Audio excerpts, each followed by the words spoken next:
नमस्कार विद्यार्थी मित्रांनो, स्वागत आहे तुमचं आपलं चॅनल एमपीएससी गर्ल वरती। मित्रांनो, या मागील व्हिडिओमध्ये आपण पीएसआय पदाबद्दलची संपूर्ण सविस्तररित्या माहिती घेतलेली आहे। डॉक्युमेंटचे जे आहे पीएसआय ला कोणते डॉक्युमेंट हवे ते बघितलेलं आहे। नाशिकला ट्रेनिंग कशा पद्धतीने होते, त्यासोबत बुकलिस्ट नक्की कोणती आहे, सिलेबस काय आहे, आपण सगळं डिस्कस जे आहे मित्रांनो केलेलं आहे।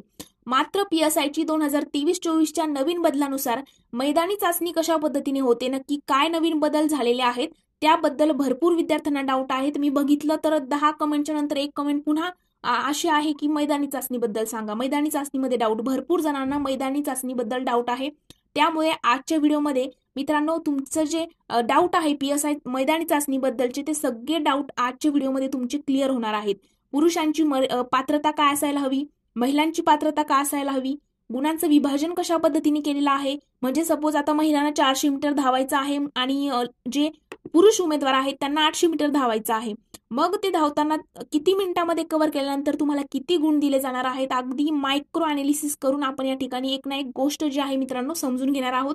त्यामुळे हा व्हिडिओ बघितल्यानंतर मैदानी चाचणीबद्दल तुम्हाला कोणत्याही प्रकारचा डाऊट यानंतर राहणार नाही। त्यामुळे व्हिडिओ थोडाही स्किप न करता शेवटपर्यंत बघायचा आहे, जेणेकरून मैदानी चाचणीविषयीचे संपूर्ण जे तुमचे डाऊट आहेत ते याच व्हिडिओमध्ये या ठिकाणी क्लिअर होणार आहेत। आणि मित्रांनो, किती वेळेत किती गुण हेही आपण बघणार आहोत आणि नक्की काय अटी नियम तुम्हाला फॉलो करावे लागणार आहेत ते पण आपण सविस्तररित्या बघणार आहोत। आता आपण व्हिडिओ सुरू करूयात, पण व्हिडिओ सुरू करण्यापूर्वी जर तुम्ही चॅनलवरती पहिल्यांदाच आले असाल तर चॅनलला सबस्क्राईब करून मित्रांनो बेल आयकॉनवर देखील प्रेस करायला विसरू नका, जेणेकरून अशीच महत्त्वपूर्ण माहिती तुमच्यापर्यंत लवकरात लवकर पोहोचेल। चला तर मित्रांनो, आपण आजच्या व्हिडिओला सुरुवात करूया। तर मित्रांनो, सर्वात अगोदर आहे पुरुष उमेदवार।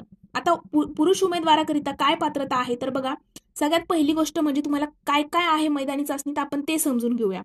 तर तुम्हाला सगळ्यात पहिला आहे गोळाफेक, त्यानंतर आहे पुलअप्स, नंतर आहे लांब उडी आणि धावणे। हे 4 तुम्हाला या ठिकाणी टप्पे पार करावे लागणार आहेत। मग गोळाफेकमध्ये गोळ्याचं वजन जे आहे मित्रांनो 7.260 किलोग्रॅम तुमचं या ठिकाणी, म्हणजे बघा 7 किलो 260 ग्रॅमचा तुमचा गोळा असणार आहे आणि त्याकरिता तुम्हाला 15 गुण दिले जाणार आहेत। पुलअप्स जे आहे मित्रांनो त्याकरिता 20 गुण आहेत, लांब उडीकरिता 15 गुण आणि धावणे 800 मीटर तुम्हाला धावायचं आहे आणि त्याकरिता तुम्हाला 50 गुण दिले जाणार आहेत। असे टोटल तुमचे 100 गुण असणार आहेत। म्हणजे बघा, पीएसआय ची मैदानी चाचणी ही 100 गुणांची असते आणि मार्क्सचं डिस्ट्रीब्युशन अशा पद्धतीने केलेलं आहे। गोळाफेकला 15 गुण, पुलअप्सला 20 गुण, लांब उडीला 15 गुण आणि धावण्याला 50 गुण, अशा पद्धतीने मार्क्सचं डिस्ट्रीब्युशन आहे। मग आता अटी नियम काय आहेत ते आपण बघूया। तर बघा, उमेदवारास फक्त एकच उडी मारण्याची परवानगी राहील। उडी मारताना अपघात झाल्यास किंवा चूक म्हणजे उडी मारण्याच्या रेषेवर किंवा रेषेच्या पलीकडे पहिले पाऊल टाकल्यास उमेदवार एक जादा संधी देण्यात येईल व त्यासाठी गुण कमी केले जाणार नाहीत। बघा, म्हणजे उडी मारताना जर काही चूक वगैरे झाली, म्हणजे त्या रेषेच्या मागे पुढे पाय वगैरे तुमचा पडला, तर मग तुम्हाला पुन्हा एक चान्स जो आहे तो दिला जाणार आहे आणि गुण वगैरे कमी केले जाणार नाहीत। जादा संधीचा फायदा घेताना पुन्हा चूक झाल्यास व अपघात घडल्यास उमेदवारास 0 गुण देण्यात येतील। बघा मित्रांनो, या ठिकाणी तुमची एक चूक मान्य असेल, ओके, उमेदवाराला एकतर जी उडी मारायची आहे तुम्हाला लांब उडी, त्या लांब उडीकरिता एकच चान्स दिला जातो। जसं गोळा फेकायला 3 चान्स असतात ना, त्या पद्धतीने लांब उडीला 3 चान्स नसतात, एकच चान्स असतो। आणि जर एक पहिल्या चान्समध्ये काही चूक झाली, उडी मारण्याच्या रेषेवर किंवा रेषेच्या पलीकडे पाऊल वगैरे टाकण्यात आलं, तर तुम्हाला पुन्हा एक संधी देण्यात येईल। पण दुसऱ्या संधीला पण तेच होत असेल, रिपीट तुम्ही तीच चूक करत असाल, तर या ठिकाणी दुसऱ्या वेळेला तुमची चूक मान्य केली जाणार नाही, तुम्हाला 0 गुण देण्यात येतील, असं त्यांनी स्पष्ट सांगितलेलं आहे। त्यानंतर वरील चाचणी प्रकारच्या सरावासाठी उमेदवारांना राज्यातील पोलीस कवायत मैदानाचा उपयोग करता येईल। म्हणजे तुम्हाला ग्राउंडची तयारी वगैरे करायची असेल तर तुम्ही ज्या जिल्ह्यामध्ये राहतात तिथेलच्या पोलीस कवायत मैदान जे आहे त्याचा तुम्ही उपयोग करू शकता। तसेच त्यांना पोलीस निदेशकाची मदत देण्यात येईल, परंतु त्यासाठी मुंबई, पुणे, औरंगाबाद व नागपूर येथील पोलीस उपआयुक्त, पोलीस मुख्यालय आणि जिल्ह्याच्या ठिकाणी पोलीस अधीक्षक कार्यालयाशी तुम्हाला संपर्क जो आहे तो साधावा लागणार आहे। आणि मित्रांनो, शारीरिक चाचणीत उत्तीर्ण होण्यासाठी किमान 70% गुण, म्हणजे काय 70 गुण मिळणे तुम्हाला आवश्यक आहे। तसेच या गुणांचा अंतिम गुणवत्तेकरिता विचार होणार नाही। म्हणजे मित्रांनो, पीएसआयला जी तुमची पूर्वपरीक्षा होते, पूर्वपरीक्षेला 100 गुणांची तुमची पूर्वपरीक्षा होते आणि ते तुम्हाला म्हणजे ते मार्क तुम्हाला पुन्हा फायनल मेरिट लिस्टमध्ये पकडल्या जात नाही। मग तुमची मुख्य परीक्षा होते 400 गुणांची, ओके, आणि 400 गुणांची मुख्य परीक्षा प्लस मुलाखतीचे जे गुण आहेत ते एकत्र करून तुमची फायनल मेरिट लिस्ट लागते। पण तुमची मैदानी चाचणीचे जे गुण आहेत ते फायनल मेरिट लिस्टमध्ये पकडल्या जात नाही, असं त्यांनी स्पष्ट या ठिकाणी सांगितलेलं आहे। आणि मित्रांनो, सर्व शारीरिक चाचणीत एकूण गुणांची बेरीज अपूर्णांकात असल्यास ती अपूर्णांकातच ठेवून शारीरिक चाचणीचा निकाल तयार करण्यात येईल असं त्यांनी सांगितलेलं आहे. ओके, तर मग आपण नक्की आता डिटेल बघणार आहोत की नक्की पुरुष उमेदवारांकरिता नक्की कोणत्या कोणत्या पद्धतीने आणि किती किती गुण त्यांनी डिस्ट्रीब्यूट केलेले आहेत. तर बघा, शारीरिक चाचणीमध्ये खालील बाबींचा समावेश असेल. आता धावणे आपण सर्वात अगोदर बघूया. यासाठी उमेदवारास 800 मीटर म्हणजे अर्धा मैल धावावे लागेल व त्यास खालीलप्रमाणे गुण देण्यात येतील. बघा मित्रांनो, 800 मीटर जे आहे तुम्हाला 2 मिनिट 30 सेकंदामध्ये कंप्लीट करायचं आहे. ओके, तर 2.5 मिनिटामध्ये तुम्ही जर 800 मीटर कंप्लीट केलं तर तुम्हाला आउट ऑफ गुण दिले जातील, म्हणजे 50 पैकी 50. धावण्याला किती गुण आहे? धावणे तुम्हाला 800 मीटर आहे त्याकरिता 50 गुण आहे. जर तुम्ही 2 मिनिटं 30 सेकंदामध्ये धावणं कंप्लीट केलं 800 मीटर तर तुम्हाला आउट ऑफ गुण म्हणजेच 50 पैकी 50 दिले जातील. जर तुम्हाला 2 मिनिटं 40 सेकंद लागले म्हणजे 10 सेकंद एक्स्ट्रा लागले तर तुम्हाला 44 गुण दिले जातील. ओके, जर आणखी 10 सेकंद जास्त म्हणजे 2 मिनिटं 50 सेकंद जर लागले तर त्या ठिकाणी 37.5 म्हणजे 37.5 गुण दिले जातील. जर तुम्हाला कंप्लीट 3 मिनिटं लागले 800 मीटर कंप्लीट करायला तर तुम्हाला 31 गुण दिले जातील. जर 3 मिनिटं 10 सेकंद लागले तर 25 गुण दिले जातील. जर 3 मिनिटं 20 सेकंद लागले तर 19 गुण दिले जातील. जर 3 मिनिटं 30 सेकंद म्हणजे जवळजवळ 3.5 मिनिटाचा कालावधी जर तुम्ही लावला, बघा 2.5 मिनिटाचा कुठेतरी 3.5 मिनिटं म्हणजे 1 मिनिट तुम्ही लेट केला तर 12.5 गुण दिले जातील. आणि मित्रांनो, जर 3.5 मिनिटापेक्षा जर जास्त कालावधी तुम्ही लावत असाल तर त्या ठिकाणी तुम्हाला 0 गुण दिले जाणार आहेत. असं आहे धावण्याचं डिस्ट्रीब्युशन. आता त्यानंतर आहे लांब उडी. आता लांब उडी करिता बघा, लांब उडी तुमची जी आहे ती एकूण 4 मीटर किंवा त्यापेक्षा जास्त म्हणजे जर तुम्ही 4 मीटर किंवा त्याच्यापेक्षा जास्त उडी मारली तर तुम्हाला 30 गुण दिले जातात. जर 3.80 मीटर किंवा जास्त परंतु 4 मीटरपेक्षा कमी तर 28 गुण दिले जातात. जर 3.60 मीटर किंवा जास्त परंतु 3.80 मीटरपेक्षा कमी असेल तर 24 गुण. 3.40 मीटर किंवा जास्त परंतु 3.60 मीटरपेक्षा कमी या ठिकाणी 20 गुण. आता मित्रांनो, हे स्लाइडवरती तुम्ही वाचूनही घेऊ शकता.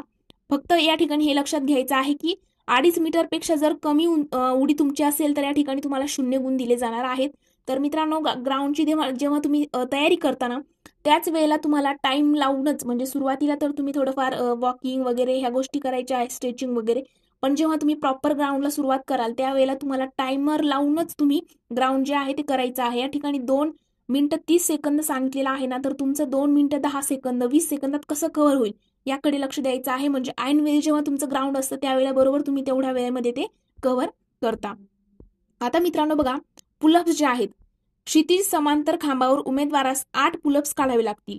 यासाठी एकूण 20 गुण दिले जातील. म्हणजे एका पुलअपसाठी किती गुण आहेत? 2.5 गुण आहे.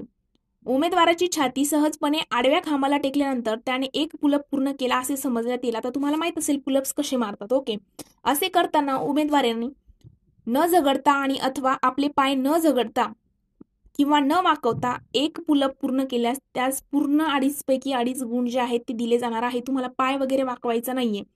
पुलअप काढताना उमेदवारास झगडावे लागले आणि अथवा त्याने आपले पाय झाडले किंवा वाकवले तर एका गुणांपर्यंत गुण कमी होतील. या ठिकाणी लक्षात घ्या, जर तुम्ही परफेक्ट पुलअप्स मारले नाही तर तुम्हाला एका याच्याकरिता तुम्हाला डायरेक्टली 2.5 वरून तुम्ही 1.5 मार्कावर येता. ओके, 1 गुण तुमचा डायरेक्टली कमी केला जाणार आहे. जर उमेदवारास पुलअप काढता आला नाही, म्हणजेच त्याला त्याची छाती आडव्या खांबाला टेकवता नाही आली, तर त्या पुलअपसाठी त्याला एकही गुण मिळणार नाही, म्हणजे 0 गुण या ठिकाणी देण्यात येईल. आता त्यानंतर आहे मित्रांनो पुरुषांकरिता गोळाफेक. उमेदवारास 7 किलो 260 किलोग्रॅमचा गोळा जो आहे तो फेकायचा आहे. त्याकरिता एकूण तुम्हाला 15 गुण असणार आहेत. बघा, जर 7.5 मीटर किंवा त्यापेक्षा जास्त तुमचा दूर गेला तर 15 पैकी 15 म्हणजे आउट ऑफ गुण दिले जातील. जर 7 मीटर किंवा त्यापेक्षा म्हणजे 7.5 मीटर पेक्षा कमी किंवा 7 मीटरच्या आतमध्ये, ओके, म्हणजे 7 मीटर आणि 7.5 मीटरच्या मध्ये जर तुमचा गोळा पडला तर 12.5 गुण. 6.50 मीटर किंवा जास्त परंतु 7 मीटर पेक्षा कमी 10 गुण. त्यानंतर 6 मीटर किंवा जास्त परंतु 6.5 मीटर पेक्षा कमी असेल तर 7.5 गुण. 5.5 मीटर किंवा जास्त परंतु 6 मीटर पेक्षा कमी असेल तर 5 गुण. आणि मित्रांनो, 5 मीटर पेक्षा जर कमी तुमचा गोळा पडत असेल तर तुम्हाला या ठिकाणी 0 गुण दिले जाणार आहेत. आता या ठिकाणी लक्षात घ्यायचं आहे, त्याच्या पण अटी आहेत. गोळा फेकताना एक चूक क्षम्य असेल व त्यासाठी गुण कमी करण्यात येणार नाहीत. ओके, गोळाफेकीत फेकलेला गोळा जर सीमांकन रेषेच्या मध्यावर पडला तर उमेदवारास नजीकच्या वरच्या श्रेणीतील गुण दिले जातील. उदाहरणार्थ, जर गोळाफेकीचे अंतर 6 मीटर असेल तर उमेदवाराला 7.5 गुण या ठिकाणी दिले जातील. अशा पद्धतीने त्यांनी अट ज्या आहेत त्या सांगितलेल्या आहेत. आता पुरुषांचं जे आहे ते लास्ट आहे लांब उडी. यासाठी उमेदवारास धावत येऊन लांब उडी मारावी लागेल आणि लांब उडीसाठी खालीलप्रमाणे गुण देण्यात येईल. आता तुम्हाला लांब उडीकरिता मित्रांनो 15 गुण आहेत. ओके, जर 4.5 मीटर किंवा त्याच्यापेक्षा जास्त तुमची लांब उडी जात असेल तर 15 पैकी 15 गुण मिळतील.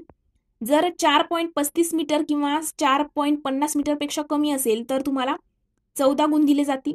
जर 4.20 मीटर किंवा 4.5 मीटरच्या या ठिकाणी बघा 4.20 मीटर किंवा जास्त परंतु 4.35 मीटर पेक्षा कमी असेल तर 12 गुण आहे.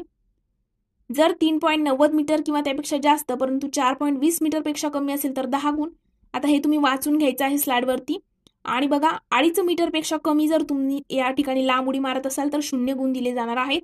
त्यामुळे हे सगळं काही तुम्ही एकदा नोट डाऊन करायचं आहे. मी त्या दिवशी एका व्हिडिओमध्ये सांगितलेलं आहे की तुमच्याकडे एक डायरी असणं गरजेचं आहे. डायरीमध्ये प्रिलियम मेन्सचा सिलेबस असेल, मोस्ट वेटेज टॉपिक असतील, नंतर आपल्याला कशावरती फोकस करायचा आहे, पीवायक्यूचं अनालिसिस असेल, ह्या त्या डायरीमध्ये नोट डाऊन करत जायचं आहे. त्यामध्ये हे सुद्धा तुम्ही नोट डाऊन करायचं आहे की तुम्हाला किती मिनिटामध्ये किती कव्हर करायचं आहे.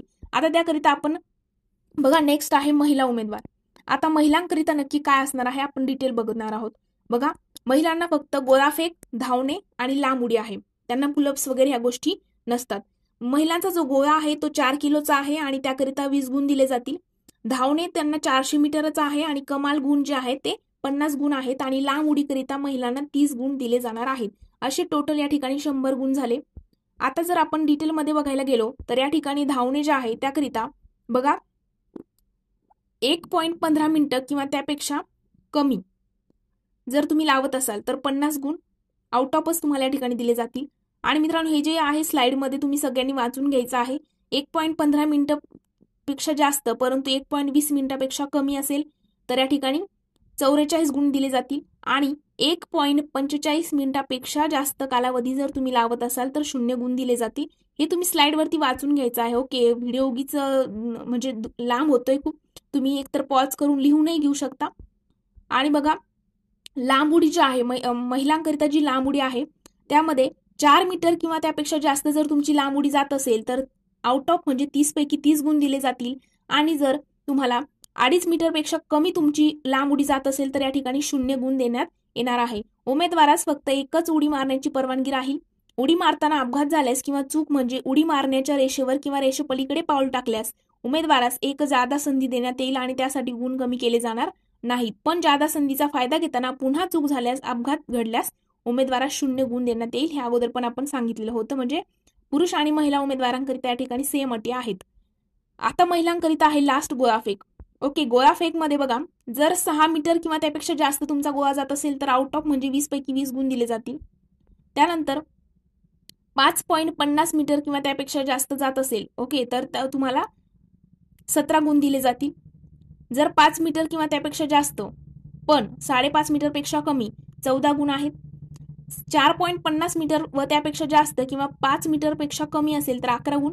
जर 4.5 मीटर पेक्षा कमी गोळा जात असेल तर 8 गुण आणि जर 4 मीटर पेक्षा कमी गोळा जात असेल तर या ठिकाणी 0 गुण तुम्हाला देण्यात येणार आहे.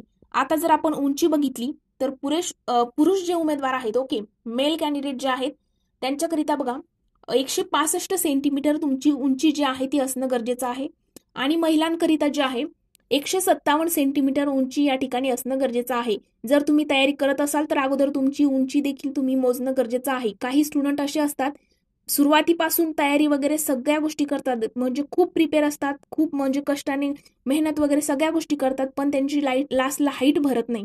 तर ह्या गोष्टी तुमच्यासोबत व्हायला नको. त्यामुळे तुमची हाईट पुरुष उमेदवारांची 165 सेंटीमीटर आणि ज्या महिला आहेत त्यांची 157 सेंटीमीटर आहे का एकदा तुम्ही बघून घ्यायचं आहे. तर मित्रांनो आजचा व्हिडिओ आपण इथेच थांबवणार आहोत. तुम्हाला जर व्हिडिओ आवडला असेल तर व्हिडिओला लाईक, कमेंट आणि मित्रांसोबत देखील शेअर करायला विसरू नका.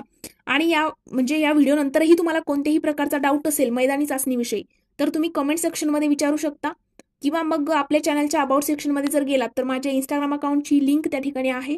तिथे जाऊन तुम्ही मला पर्सनली मेसेज करून डाऊट तुमचे विचारू शकता. तर आज आपण इथेच थांबूया. Thank you so much.